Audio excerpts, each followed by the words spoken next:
All right, Genesis chapter 43 here this morning. Genesis chapter 43. If you were with us in Sunday school when we were going through Proverbs chapter 16, we were taking a very good look at the sovereignty of God. What does that look like? How does that play out in general circumstances and sometimes in very specific examples that we were looking at there this morning? In many ways, if you were there in Sunday school and you're listening, what you're going to hear in Genesis chapter 43 is remarkably similar. We are watching the sovereignty of God on display. We are watching it being worked out, being lived out in these individuals' lives. Between Joseph, between his brothers, even Jacob himself as he's back in the land and having to deal with issues. All of them, as we watch them all together, as we watch the way that they are interacting with one another, the way that they are changing and being developed, we are looking at the sovereignty of God on display. And that's what we'll spend our time with looking at this morning, the sovereignty of God on display. When we talked last week, as I introduced chapter 42, because we really begin the charade that's been going on now for the next couple chapters, we mentioned that there were three major themes that are present as you look at these series of chapters here. The first is reconciliation, the second is providence, and the third is promise. Those are the three main themes that you can watch and observe, and those they're like threads that are just kind of interwoven. They come together, they come back apart in a beautiful design. But those are the three main threads as we look at these chapters. And as we look at chapter 43 today, those are the three themes that we will be looking at. As we watch the way those are continuing to develop, as they are leading up to chapter 44, chapter 45, these are the themes that we are watching. And we're watching the way that they're developing. We're watching the way that they are connecting together. When we left off in chapter 42, we kicked off this series as we began to deal with the effects, the after effects of this famine that is beginning to take place over the entire earth. The children of Israel, Jacob and his sons, they're still up in the land of Canaan at this time. Canaan is not immune from the effects of this famine. As far as we can tell, the entire world is feeling the effects of this famine at this point in time. And so Jacob and his family in Canaan, they feel the effects of this. They find themselves in the same situation that everyone else is in, which is needing to go and find food. And this is where they show up before Joseph for the first time in years upon years, in decades. The first time that they have seen Joseph, they end up before him. And this kicks off this series of events that we find ourselves taking place in. We watch Joseph as he tries to interact with his brothers. And I suspect he didn't see this coming. Maybe he thought this was a possibility. Maybe he's been wondering for some time what this is going to look like. But they find themselves in front of him, and unbeknownst to them, they are there. As we left off in chapter 42, Joseph has left them in a bit of an interesting situation, hasn't he? He's taken Simeon and stuck him in jail basically as a hostage, and has informed his brothers that if you intend to come back here and buy food, you're going to have to bring that younger brother. Right? He has presented this charade of them being spies. Right? He has accused them of being spies, made a very firm message out of that. And if you're going to prove that you are not in fact spies, you're going to have to bring your younger brother down here. We know that is not something that Jacob is interested in at all.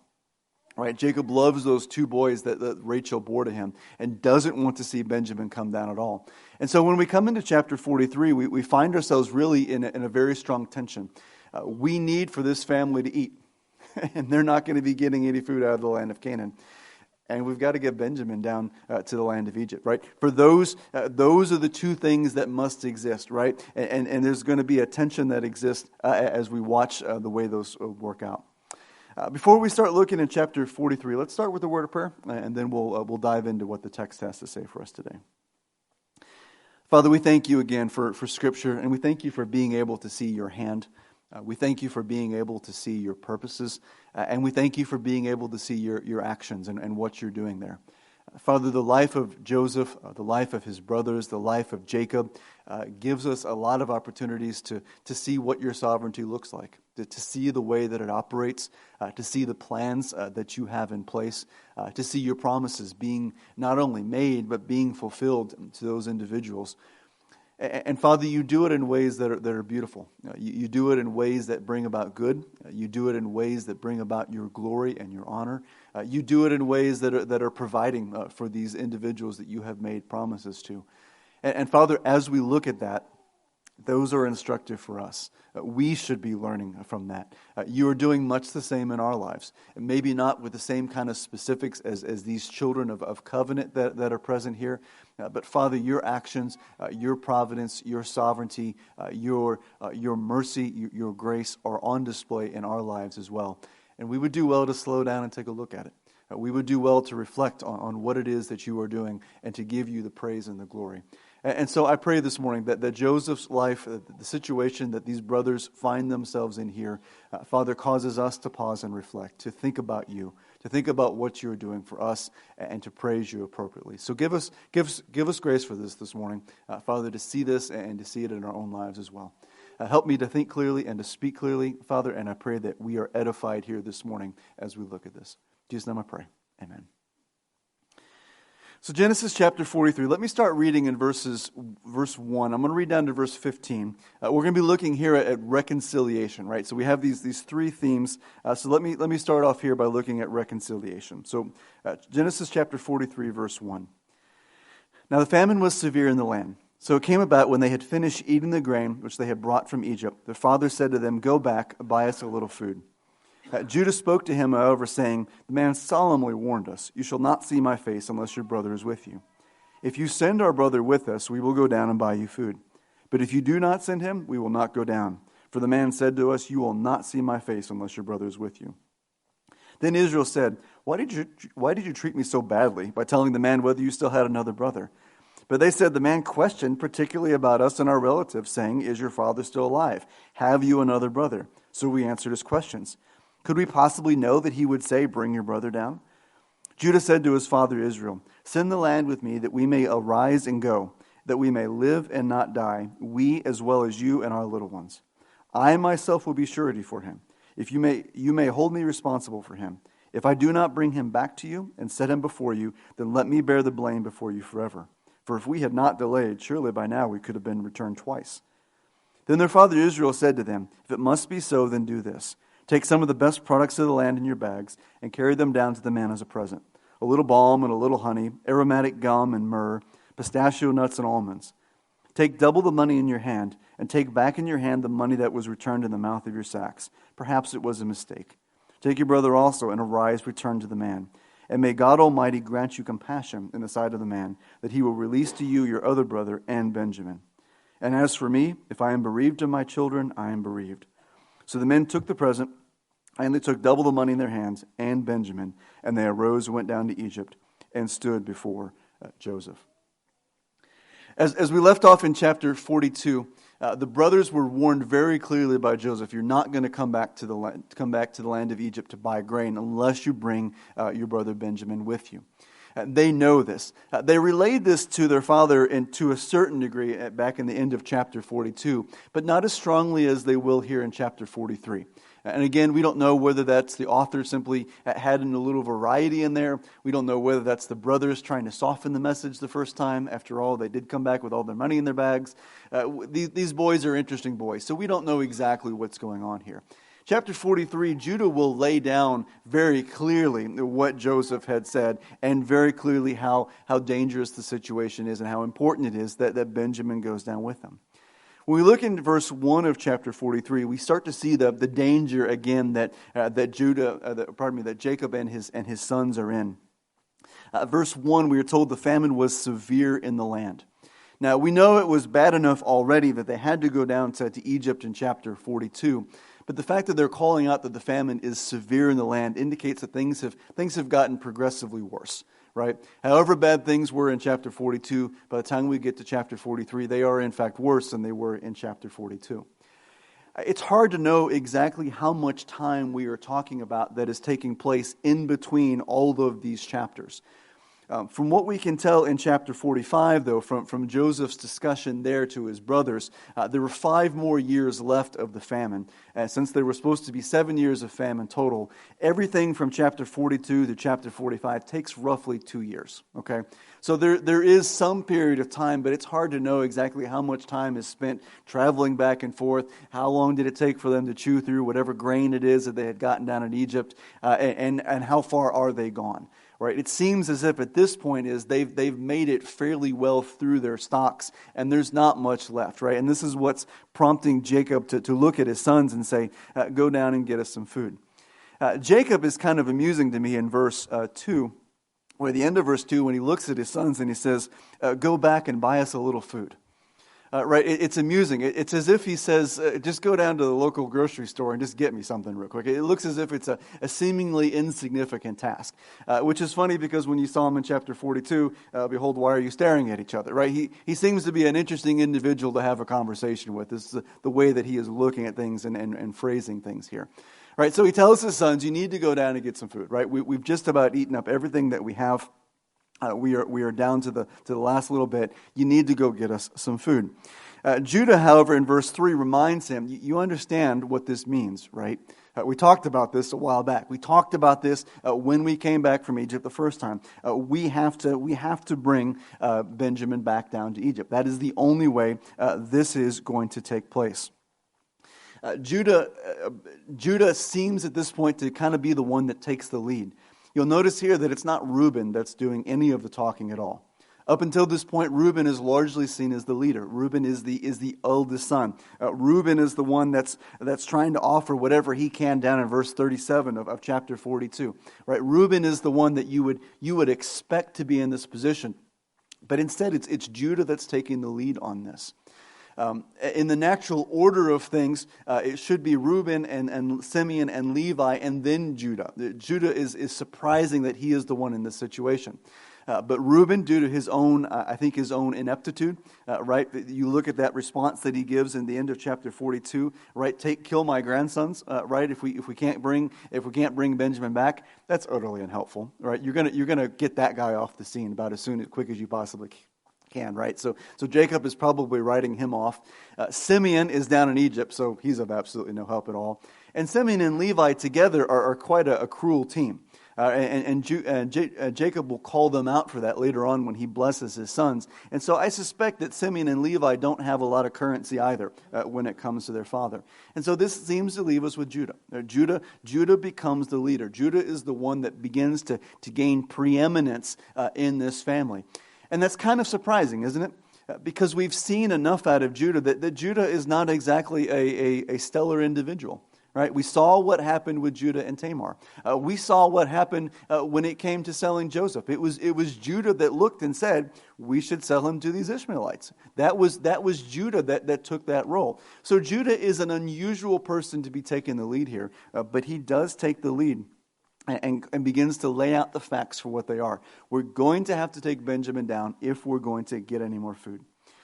You'll notice there in verse 6, you see Israel, or Jacob there, begins to complain a little bit, doesn't he? Why did you treat me so badly? He makes this as if it's their son's fault, as if his sons had engineered this to treat him badly. And they have to kind of defend themselves. No, we didn't do this on purpose. That wasn't our goal. That's just the way this is played out. And you would think at some point, you look at the questions and the way that they word it. Verse 7, the man questioned particularly about us and our relatives, saying, is your father still alive? Have you another brother? You think about the questions and the way that the brothers relate that to you. Don't you think they should have been thinking something about that? Why ask us these specific questions? Why lay it out like this? And we know that Joseph was laying it out like that because he's accusing them of being a spy and is searching and is trying to figure out what is going on here. But even still, as a brother, as someone watching the situation, wouldn't you have questioned yourself as you're reciting this? Well, why did he ask us those questions anyway? Right? There's several little things that occur in this chapter particularly that make you think, You really should have thought about that just a little bit, wouldn't you?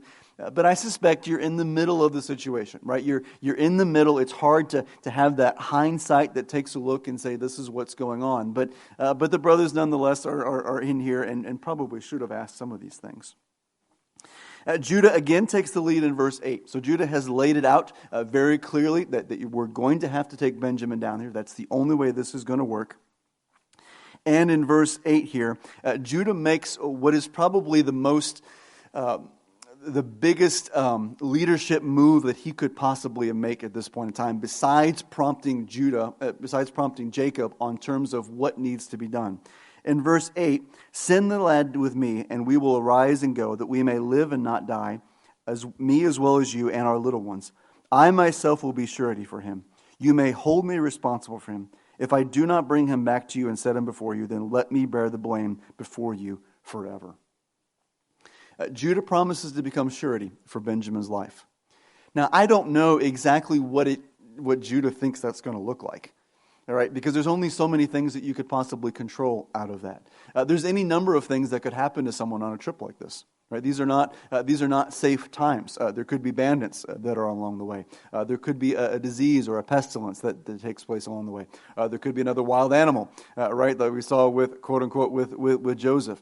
All right, there are plenty of things that could have gone wrong. And so I don't know exactly what Judah thinks how he's going to accomplish this or what this looks like. I think Judah simply knows that out of desperation, something has got to be done. And something has got to be done that can convince Jacob to send his son with him. And this is one of the points where you see the reconciliation beginning to really begin to come into play. One of the elements that have caused so much of the problems that we have seen so far has been Jacob's favoritism. He loved Joseph. Right, and this made the brothers jealous. Now Joseph contributed to that situation. Joseph is the one telling these dreams. Joseph is the one telling a bad report on his brothers. Joseph has contributed to this situation. But one of the primary factors is that Jacob loves Joseph. He loves these sons of Rachel. Right? He always loved Rachel more than he loved the rest of his wives. This has been well known from the very beginning. And if we're going to make some kind of reconciliation, if we're going to keep this family alive, one of the things that has to give is the favoritism of Jacob, right? And really this situation, the way this entire narrative is breaking, it is putting an awful lot of strain on Jacob and his favoritism. Will you hold to the favoritism that you have for Benjamin, or will you keep the rest of this family alive? Because that really is the decision that is coming down to. That really is the point at which we are coming to. Either you send Benjamin down and we live, or you hold Benjamin back and you hold on to this favoritism. And as Judah says here, we're all going to die. And it's not just going to be you, and it's not just going to be your sons that you may not think very much of. It's going to be your grandsons. It's going to be everyone. This entire family is going to be wiped out, is going to die, unless you send Benjamin with us. So what's it going to be? Right, this really is where Judah takes Jacob to. Right, this is what has to happen. You're going to have to release Benjamin. You're going to have to give up on Benjamin here to a certain degree, if we're going to make it. You'll notice there that he even puts a little of a barb there in verse 10. Does he not? For surely we could have returned twice by now. Right. Judah is looking at the situation and he's saying, if you had simply sent Benjamin with us the first time, or send him with us as soon as we had came back to you the report the first time, we wouldn't be in a tight spot right now. We could have made it to Egypt twice at this amount of time that we have taken. So it tells me that whatever stock it is that they have laid up, they are really at the end of that stock. There really is not much left for them to eat on. They have really consumed most all of it by this point in time. This is going to move Jacob. Jacob sees what Judah is laying out. Judah's leadership is effective. His speech is effective. He has made this point very, very well, and Judah understands it and sees what is going on there. He begins then to say, okay, this is going to have to take place. I'm going to have to lay down this favoritism that I have, and we're going to have to get something together. Jacob does, I think, what Jacob knows best. Jacob begins to think through how can I smooth over this situation, right? And I think this is an example again of that old schemer still at play there. He's done this with Esau once before, has he not? right? You got a situation that's kind of rough. What do? Well, you kind of grease the wheels a little bit there and kind of keep things moving. And how do you do that with a person? You give them a gift. All right, you give him a gift. And you see, this is exactly what he starts here in verse 11. This is Jacob doing what Jacob knows best. How do we smooth over this man in Egypt? We give him some stuff. They take what is considered to be the best of the land here at this point in time. So whatever this famine is, this seems to primarily be a famine of grain. Some other products seem to be okay at this point, right? So he's bringing down some honey. He's bringing down some aromatic gums, some myrrh, some pistachio nuts, some almonds. That gum may be coming from dates or some other kind of fruit that is there in the land. Those items are still present to some degree. There's either enough store that is left over that he can pull from. These items would keep fairly well. Or there is some of that is still coming in from the land. It's just not enough that you can keep people alive on, right? You wouldn't want to make a meal out of these items. That's not going to fill anyone's belly up. And so Jacob begins to give those elements to his sons and say, you're going to take this down to them. You're going to take the best of the land. We're going to give him what Canaan is known for, and we're going to take this down to the man in addition to the money, and you're going to give this to him and smooth over what the situation looks like. You'll notice that money doesn't seem to be an option. Doesn't seem to be much of a problem either, right? He sends them down with double the money in their hand, and make sure that they take the money that was in those bags to begin with. Right? Remember, this is what scared everyone so much to begin with. Right? To come back to the land of Canaan with all of this grain and to have all of your money still in your sacks. Right? This absolutely terrifies everyone. It terrified Jacob. It terrified the sons. Everyone was terrified by this. And so the assumption is that this really was a mistake and we are considered to be thieves in the land of Egypt. So if we can go back and we can present double what we gave the first time and come back with the money that was in our sacks, then we should look like we're free and clear, right? We didn't steal this out of necessity. We wouldn't have to steal this. Look, we have plenty to pay with. It was just a simple accounting error. It's a simple transaction error that took place. So don't hold it against us. And hey, look at our honey. All right? This is exactly the way that the showmanship, the salesmanship is getting ready to be prepared for Jacob's sons here. He sends them with a blessing there in verse 13. May God Almighty grant you compassion in the sight of the man. This is a prayer that Jacob is praying for his sons, that they will have compassion on him, and that he gets both of his sons back. Right? He wants Benjamin to come back home to him. He's concerned about Benjamin, and he's concerned about Simeon. Right? He does want Simeon back at some point in time. And then in verse 15, we see that the brothers are off. Right? The adventure begins, as it were. They begin to head their way down to Egypt. You'll notice the order that takes place in verse 15, and a lot of commentators have thought that the order here is rather significant. They take the present, they took double the money in their hand, and they took Benjamin. Benjamin is the last item that is mentioned on this list. And many commentators think that this may suggest the reluctance with which Jacob is sending Benjamin down there, right? He's okay with the money, send the money. He's okay with the present, send the present. But Benjamin, we waited to the last minute on that one, right? Okay, fine. We'll send. Okay, fine. We'll send Benjamin down with you as well, right? So this is the issue of reconciliation that is at play here, right? Jacob is a man who is still holding on to his favoritism. He loves those sons of Rachel. He doesn't mind parting with the money. He doesn't mind parting with the presents that he's sending in the hands of his sons. He maybe doesn't even mind parting with his sons to a certain degree. He keeps sending all of them down every time. But Benjamin, he minds. Joseph, he minded an awful lot. And at this point now, Jacob is being brought to the point where his favoritism is being tested. Will he hold on to this idea of favoritism to the point where his family will starve, or will he begin to give in on this? And this is where I think you can look at the situation, and while you may give credit to Joseph for engineering a good bit of it, I don't think you could give credit to Joseph for all of this. Joseph could not take credit for considering how he was going to break his father of favoritism. I don't think that was in Joseph's mind. I don't think that was in anyone's mind at this point in time. That just is what it is at a certain point. But God is doing something. God is doing something that is required to bring reconciliation to this family, to allow this family to live. God is organizing the events and pushing them towards where they need to go. He is sovereignly orchestrating these events. So reconciliation here, verses 1 through 15. Next we see providence here in verses 16 through 25. 16 through 25. Genesis 43:16. When Joseph saw Benjamin with them, he said to his house steward, "Bring the men into the house and slay an animal and make ready, so that for the men are to dine with me at noon." So the man did as Joseph said and brought the men to Joseph's house.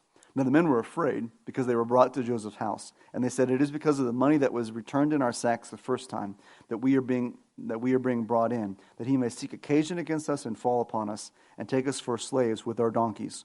So they came near to Joseph's house steward and spoke to him at the entrance of the house and said, "O my lord, we indeed came down the first time to buy food.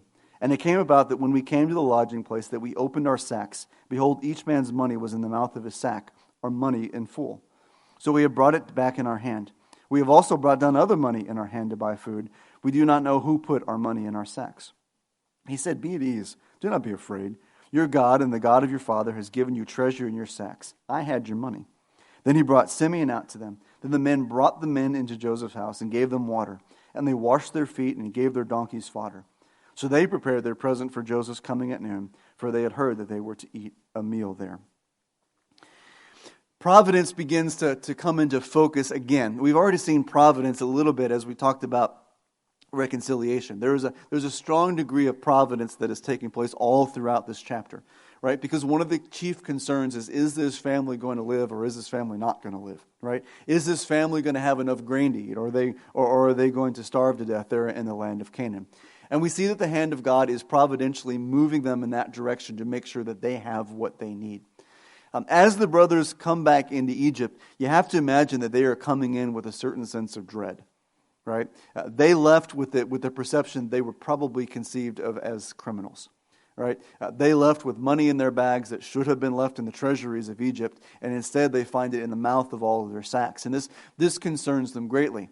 Not only does that concern them, but now they have their brother Benjamin to worry about as well, right? He's now in their lot. He's in that group with them. And if they're perceived as criminals, if they're perceived as thieves, what is Benjamin probably perceived as?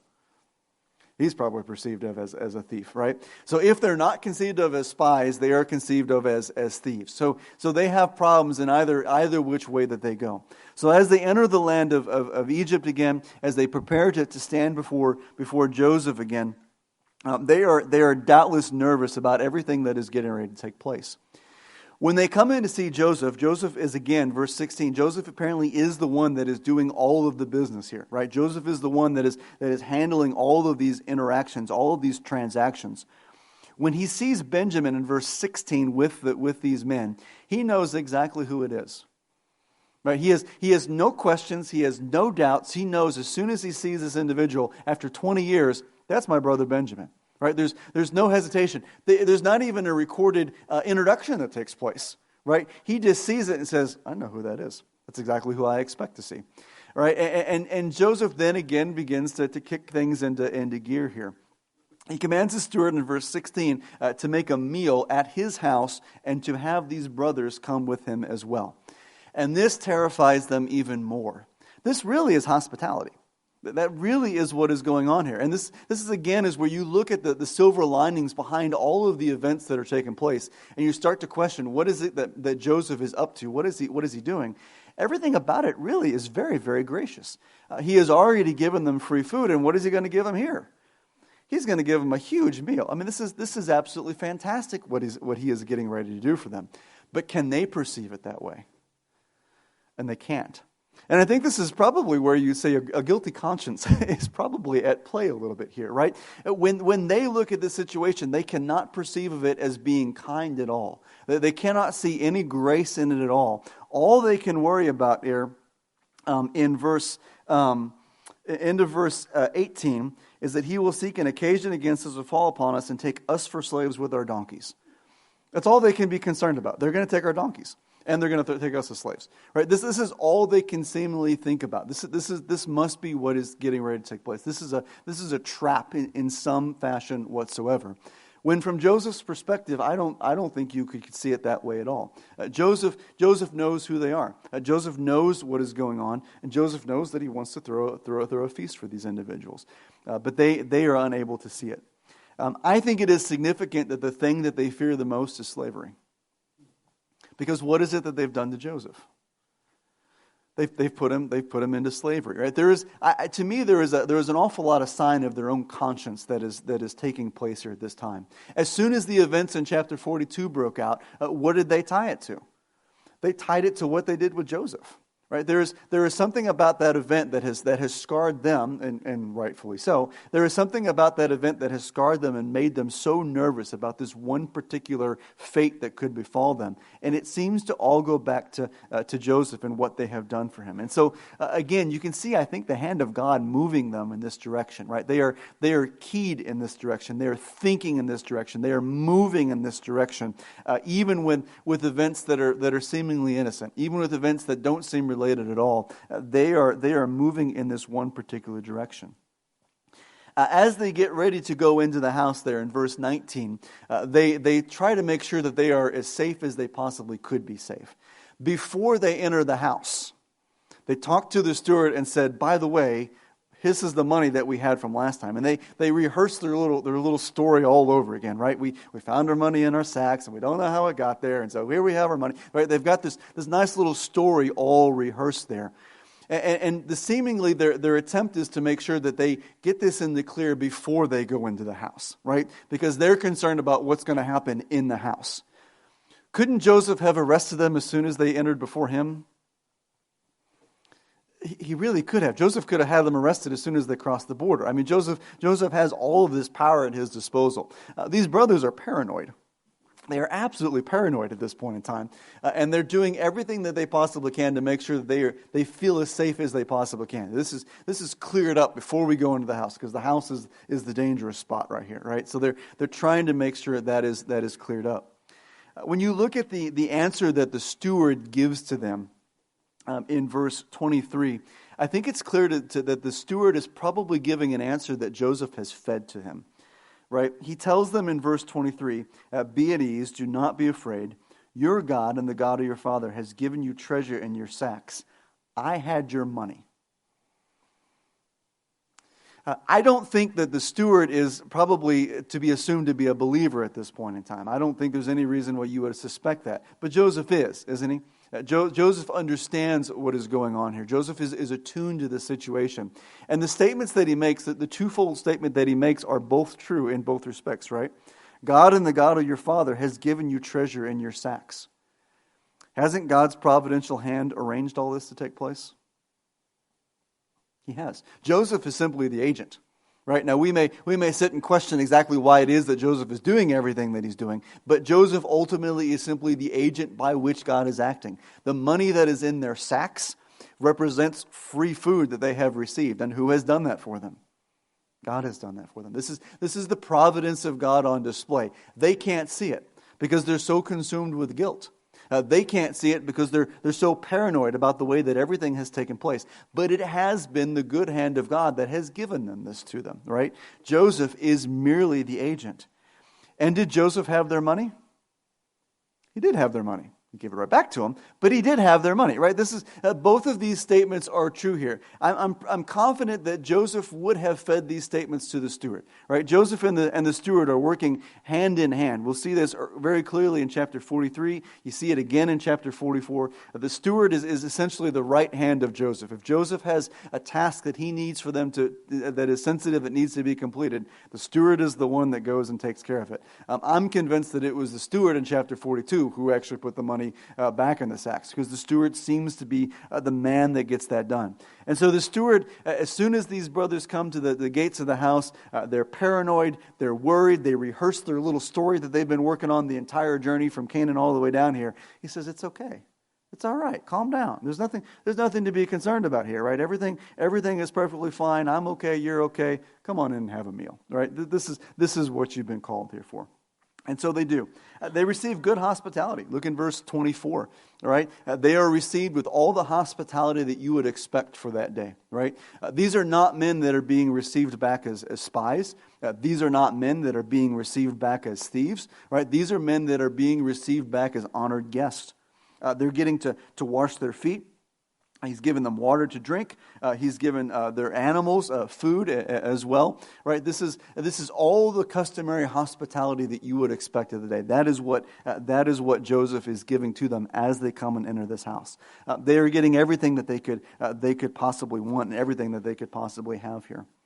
Into verse 25, we see them still trying to carry out Jacob's orders, right? Jacob sent them with this gift, right? These gift of all these items. Verse 25, here they are. They're sitting there. They're presenting everything. They got their bows. They're straightening out. You know how you have Christmas presents and you scrape the scissors along the bow to make it curl. That's what they're doing. They're sitting there making sure that everything looks real good for when they give it to Joseph, because we've really got to impress him. And so here they are in verse 25, making all of this prepared, thinking that this is going to be what is going to save them from their situation. So the providence of God is on display, right?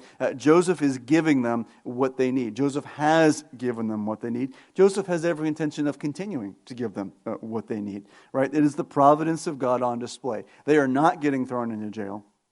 Everyone is being released. Even in verse 23, I forgot to point it out, Simeon is brought back out. Right, that was one of the conditions. Right, Simeon was that hostage, as it were, in order to ensure that Benjamin would come from the land of Canaan. Simeon is restored. Right, so all of the brothers together are standing there. Everyone is free. Everyone is going to get this meal. Everyone is experiencing this hospitality.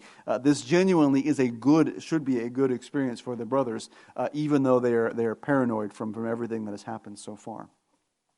As we move into verse 26 down to verse 34, then we begin to see the promise the promise theme that is present for us here. In verse 26, when Joseph came home, so apparently Joseph had other business that he was attending to. He gave the order in verse 16 to prepare this meal, and then Joseph must have been off handling other things. If Joseph seemingly is handling all the transactions, because every time the brothers show up, Joseph is present, chances are very good that Joseph is doing this with other individuals as well. So individuals who are coming from other countries are also dealing with Joseph. So obviously he's occupied. He's a busy man there. Verse 26.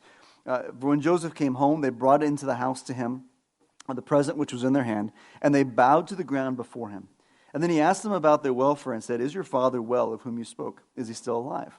They said, "Our servant, our father, is well. He is still alive." They bowed down in homage. As he lifted up his eyes and saw his brother Benjamin, his mother's son, he said, "Is this your youngest brother, of whom you spoke to me?" And he said, "May God be gracious to you, my son." Joseph hurried out, for he was deeply stirred over his brother, and sought a place to weep, and he entered his chamber and wept there. Then he washed his face and came out, and he controlled himself and said, "Serve the meal." So they served him by himself, and they by themselves, and the Egyptians who ate with him by themselves, because the Egyptians could not eat bread with the Hebrews, for that is loathsome to the Egyptians. Now as they were seated before him, the firstborn according to his birthright, and the youngest according to his youth, and the men looked at one another in astonishment. And he took portions to them from his own table, but Benjamin's portions was 5 times as much as any of the others. So they feasted and drank freely with him. The narrator here in Genesis gives us an awful lot of detail about this interaction that takes place, this meal that is there to take place. The first thing that we see after Joseph comes back is Joseph again begins that inquisition that he has been on the entire time. Remember when the brothers were reciting the questions that were being asked by Joseph, they mentioned the questions that he keeps asking, right? Is your father still alive? And what about your younger brother? And it's curious that as soon as you get into verse 27, again, what is he asking about? Is your father still alive? And what's this going on about your brother? If I was these boys, and this man keep asking those same questions over and over again, I really would start to wonder, wouldn't you? Like wouldn't you think that you should have thought something about that? That he keeps asking these 2 questions. What is his problem with these 2 particular questions, right? But he asks them again. He gives them time to give an answer in verse 27 about the father, right? Is he still alive? Right? And they said in verse 28, "Your servant our father is alive. He is still alive." Right? Everything is good with him. He gives them time to answer that question. Verse 29, though, he lifted up his eyes and he saw his brother Benjamin, his mother's son. He said, "Is this your younger brother of whom you spoke to me?" And he said, "May God be gracious to you, my son." Did he wait for the answer? He did not. Because why? He knows who this guy is, right? There's not a doubt in Joseph's mind who this brother is. Joseph is really tipping his hand in terms of what he knows and what he does not know there. And the brother still cannot see this, right? He's still stuck on these same two questions over and over again. It's been this way since the very beginning. And here, he doesn't even bother to let them answer. Oh yeah, that must be your younger brother. God bless you. Right? He knows exactly who this is. If these boys had any wits about them, if they could have calmed down for just a minute from the paranoia that they were suffering from, they could have seen very clearly this guy knows an awful lot about what's going on here. Right? He really understands what's going on. But they still cannot see this. Right? Joseph is still operating from this position of superiority, and they are still operating in a situation where they are struggling. When we think about this situation that Joseph finds himself in now, you have to wonder what's going on in Joseph's mind. When we looked in chapter 42 and we see the brothers appear to Joseph for the first time, we recall there that Joseph is reminded about his dream. Right? He remembers that dream he had when he was 17 years old about the stars bowing down to him, about these sheaves of wheat bowing down to him. His mind is immediately going back to that. When that happened, there were only 10 brothers that were present. Now he has 11 brothers present. And I have to wonder, what is it that Joseph is thinking now, right? Because we're slowly getting closer and closer to the point where that dream is getting fulfilled. I don't know, again, I don't know what Joseph's expectations were in chapter 42. I don't know what he was thinking with that. I don't know what his expectations are in chapter 43. But if I am Joseph, and we keep incrementing the count on the number of people that are bowing down to me, it seems to me that we are getting very close to the point where that dream is finally going to be fulfilled. And this is where you see that idea of promise that is coming through this thread. Part of the promise is coming to these boys, right? Are we going to keep these children alive? What is going to happen to this family as a whole? But a good bit of this comes back to Joseph. Joseph has had dreams. Joseph has had promises that were made to him. And Joseph is still waiting for those to come true. It's been decades since that dream has come to pass. It's been 2 more years probably since the last time those brothers have shown up. And still, Joseph is waiting for it. Still, Joseph is waiting to see, is this dream going to be fulfilled or will it not be fulfilled? You may even wonder, Joseph's questions about his father's well-being may be just as much to do with that promise as it is with anything else. Right? If the promise was made that the sun and the moon, as well as the stars, were bowing down, what has to be true? Father has to be alive. Someone's got to be alive for this to take place. And so there might even be doubts in Joseph's mind that he is struggling with here as to what exactly is going to take place and when is this going to take place. But surely as Joseph is seeing 11 brothers now standing in front of him, Joseph must be coming to the conclusion, we're getting close, right? Things must be moving to where we think they're going to be. After all the introductions are done, we see that Joseph sees Benjamin for the first time. You'll notice there that he lifts up his eyes at verse 29. The lifting up his eyes is required because all these brothers are bowed down to him, and Joseph is looking down. Then his gaze kind of goes up to Benjamin. We notice again that Joseph is very sensitive to this. The sight of Benjamin is more than Joseph could possibly bear. This is the second time that we have seen Joseph just absolutely lose it in our sight. And the narrator has been very clear about that. And again, we question what Joseph is doing. We question why Joseph is doing what he's doing. But it is clear to me that there are good intentions that are behind Joseph on this. Joseph is sensitive to these things. Joseph is tender to the needs of his brother. Joseph is tender to seeing his own brother in the flesh again. And this causes him to lose it. He's able to keep some kind of a veneer that is going on here. He's able to look stern to these men and be able to terrify them, really, is what he's doing. But then he's able to break away to some private room and just lose it, right? Just absolutely lose it. Once he gets himself controlled again, he comes back into the room and says, all right, we're gonna eat here. And then we get a very elaborate description of exactly what is taking place here. Joseph is doing a couple different things. First off, we see that there is a placement that is in order. We see that there are 3 groups of individuals who are seated present there. First off, we see in verse 32, so they served him by himself, and them by themselves, being the brothers, and the Egyptians eating by themselves. So there's a division that is taking place in this meal hall as they eat. There's a division that takes place. The first division is Joseph, And Joseph is seated by himself. He's eating by himself, and this probably is due to his position, right? He's so far above everyone else at this point in time. No one can eat with him, right? He's the number 2 in the land, and he's able to sit by himself. The division that takes place between the Hebrews and the Egyptians is far more interesting because that's required to take place because of the way the Egyptians look at things. The Egyptians, you'll notice there in verse 32, could not eat with the Hebrews, for that is loathsome to the Egyptians. Okay, they can't stand being even present with the Hebrews at a certain point in time, even though their number 2 is in fact a Hebrew. They just don't know the fact, right? There's a couple different times that this will show up. If you turn over to chapter 46 of Genesis, chapter 46, this gets expressed in 2 different ways. So there's 2 different things that are going on here. Genesis chapter 46, verse 34, is the first description that we get of why this is loathsome. Why do these 2 groups have to eat separate? Verse 34, Joseph is talking. This is we're shooting ahead a little bit as Joseph is reconciling and getting everyone moved into place. But Joseph is coaching the brothers in verse 34. You shall say, your servants have been keepers of livestock from our youth, even until now, both we and our fathers, that you may live in the land of Goshen, for every shepherd is loathsome to the Egyptians. Okay? So part of the problem in chapter 43, part of the reason why the Egyptians and the Hebrews cannot spend any time together, cannot eat together, is because the Egyptians have a very low view of shepherds. Right? They do not like shepherds at all. Shepherds are loathsome to them. They do not like them at all. The second example that comes out is over in Exodus chapter 8. If you turn over a few more pages with me, Exodus chapter 8.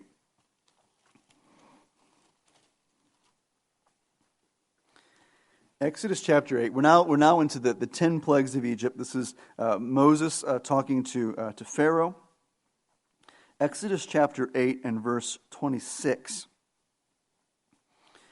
In verse 25, Pharaoh is starting to relent a little bit. And he says, go sacrifice, but to do it within the land. Don't leave the land, but you can stay in the land and you can sacrifice.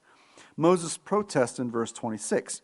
Moses said, it is not right to do so, for we will sacrifice to the Lord our God what is an abomination to the Egyptians. If we sacrifice what is an abomination to the Egyptians before their eyes, will they not then stone us? So the 2 problems are, number 1, the Egyptians don't like shepherds.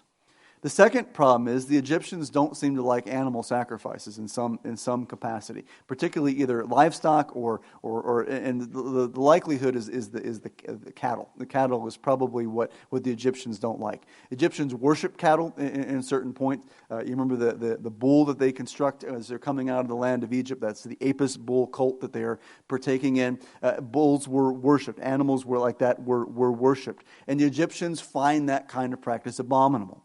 Right? And so this is what's feeding into verse chapter 43, right? Why do we have to have the Egyptians and the Hebrews separate? Why can they not eat together? Well, it's because of who these very people are, right? These are individuals who raise livestock. As soon as they find that out, they say, "Ugh, we don't want to sit with you. We don't want to talk to you." And if they know anything about their worship practices, they know we don't want to talk with you either, right? We don't want to deal with you. And while that seems just purely cultural, right, and really it is, right, this is purely a cultural phenomenon that we're looking at here, right? The Egyptians do not like shepherds. The Egyptians do not like people who offer animal sacrifices, probably particularly cattle. While that seems to be something that is particularly just a cultural situation that we're observing here, the reality is there's a little bit more that is going on here.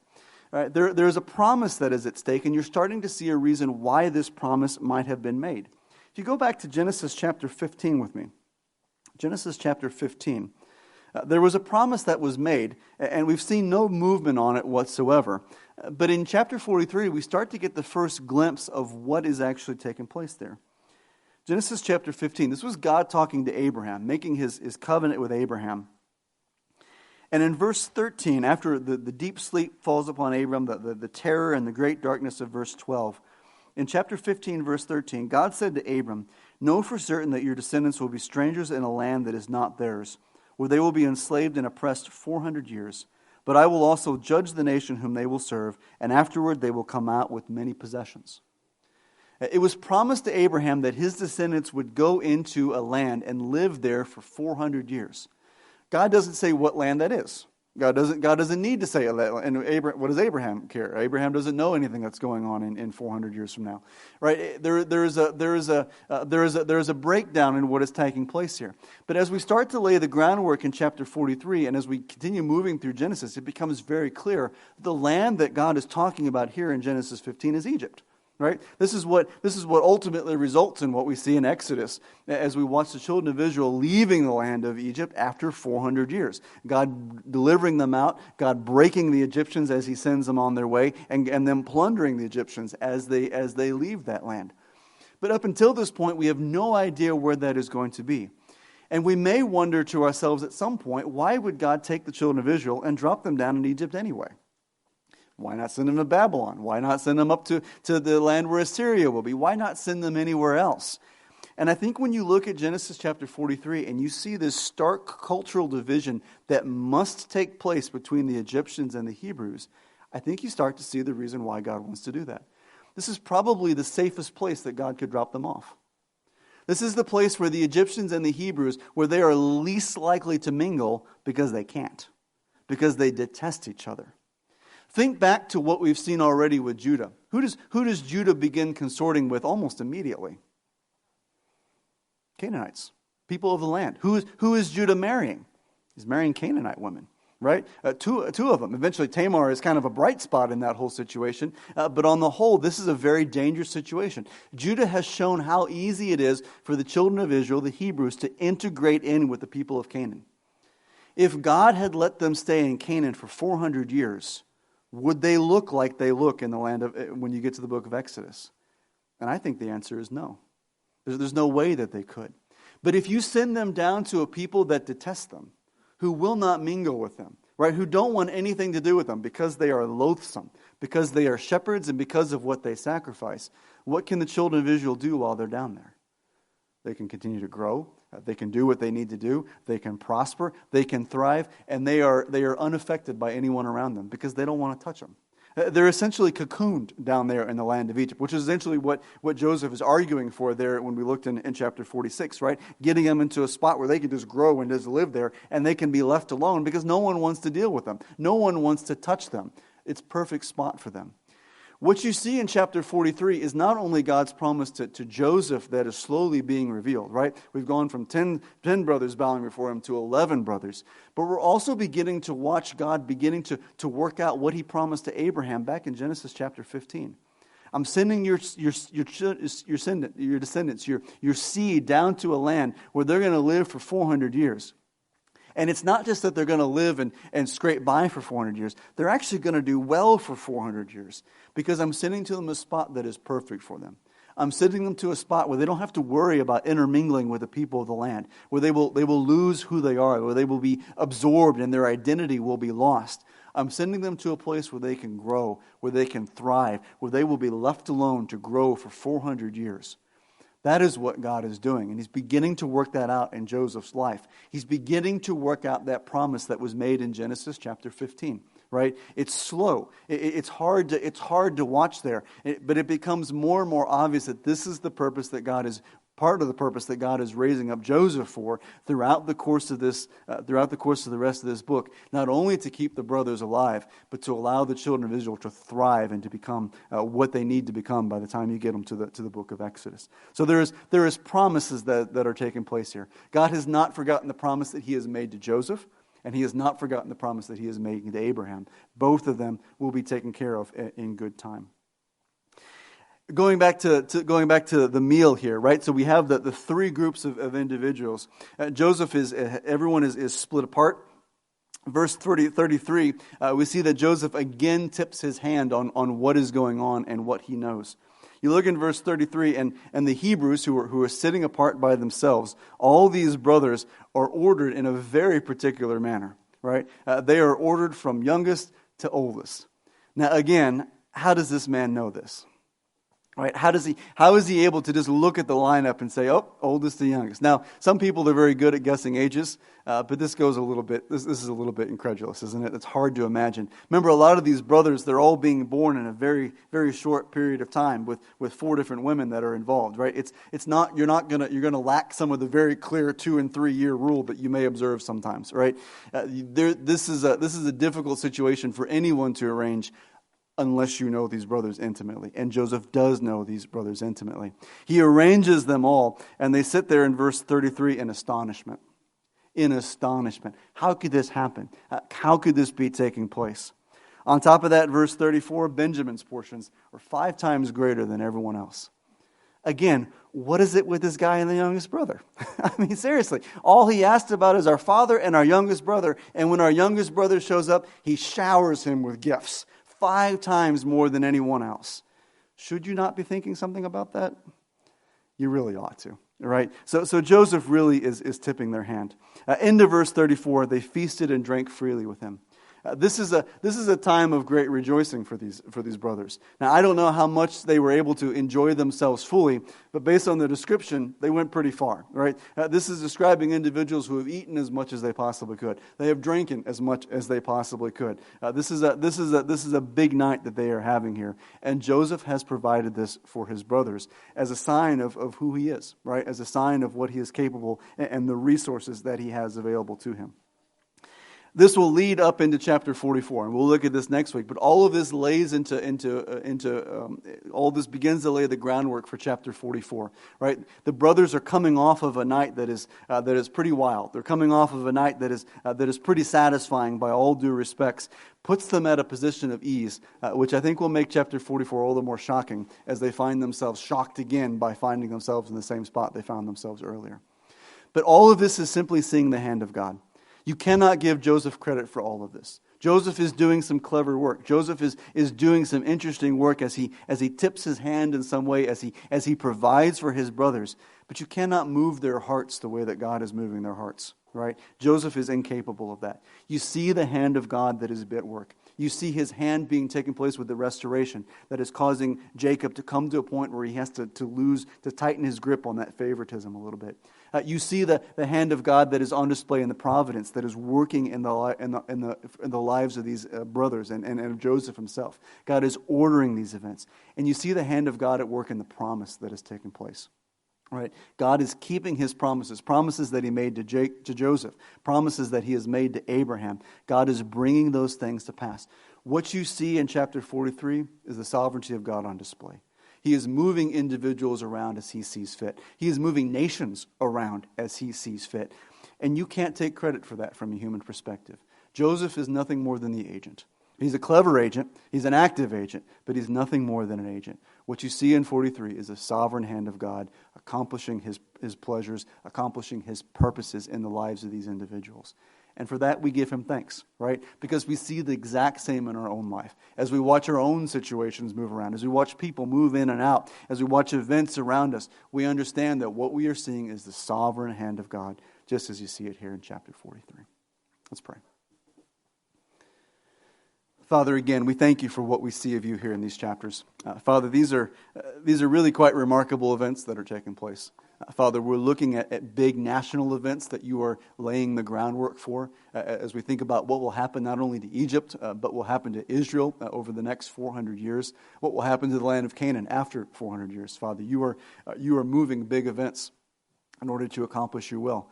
But we also see it taking place in the lives of these individuals. Father, hearts that need to be changed, thinking that needs to be changed, fears that need to be removed, guilt that needs to be removed, hurt that needs to be remedied, Father. You are accomplishing all of that, and you're doing all of it at the same time. Father, we can't help but marvel at that kind of wisdom. We can't help but marvel at that kind of power. We can't help but marvel at that kind of omniscience that is able to operate both at that such a large level and such a small level at the exact same time. Father, we can't do that. We get either lost in the details or we get lost in the big picture. We cannot operate at both levels at the same time effectively, but you can because you are other and because you are holy. And so, Father, we come this morning and we adore you. We worship you. We praise you for who you are. And Father, we take comfort in our own lives, knowing that you, being that kind of a God, are doing that for us as well. And so we thank you this morning for doing that. And I pray, Lord, that we rest in you, Father, as we watch your good hand at work here in the life of Joseph and his brothers, that we rest in you, Father, knowing that the same is true of us as your children. So give us grace, Father, to think about these things and to bring them home for us to contemplate on. In Jesus' name I pray. Amen.